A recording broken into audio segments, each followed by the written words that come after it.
ರಾಜಿ ಅರ್ಜಿ ಸಲ್ಲಿಸಲು ಲಂಚ ಎಎಪಿ ಲೋಕಾಯುಕ್ತ ಬಲೆಗೆ.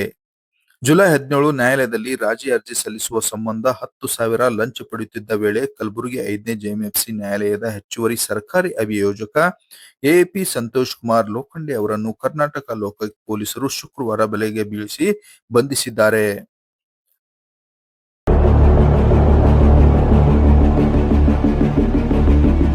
ಲೋಕಾಯುಕ್ತ ಪೊಲೀಸ್ ಅಧೀಕ್ಷಕ ಸಿದ್ದರಾಜು ಸಿ ಅವರ ಮಾರ್ಗದರ್ಶನದಲ್ಲಿ ನಡೆದ ಕಾರ್ಯಾಚರಣೆಯಲ್ಲಿ ಲೋಕಾಯುಕ್ತ ಪೊಲೀಸ್ ಇನ್ಸ್ಪೆಕ್ಟರ್ ಅರುಣ್ ಕುಮಾರ್ ನೇತೃತ್ವದ ತಂಡ ನ್ಯಾಯಾಲಯ ಸಂಕೀರ್ಣದ ಸಮೀಪ ಆರೋಪಿಯನ್ನು ಲಂಚದ ಹಣ ಸ್ವೀಕರಿಸುತ್ತಿದ್ದ ವೇಳೆ ವಶಕ್ಕೆ ಪಡೆದುಕೊಂಡಿತ್ತು.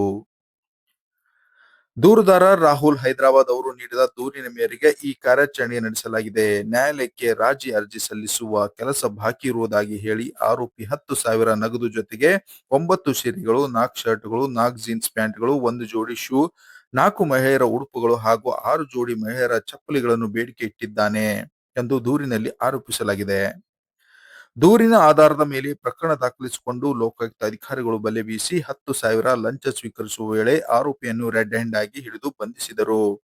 ಈ ಸಂಬಂಧ ಕರ್ನಾಟಕ ಲೋಕಾಯುಕ್ತ ಪೊಲೀಸ್ ಠಾಣೆಯಲ್ಲಿ ಪ್ರಕರಣ ದಾಖಲಿಸಲಾಗಿದ್ದು ಮುಂದಿನ ತನಿಖೆ ಮುಂದುವರೆದಿದೆ ಎಂದು ಅಧಿಕಾರಿಗಳು ತಿಳಿಸಿದ್ದಾರೆ.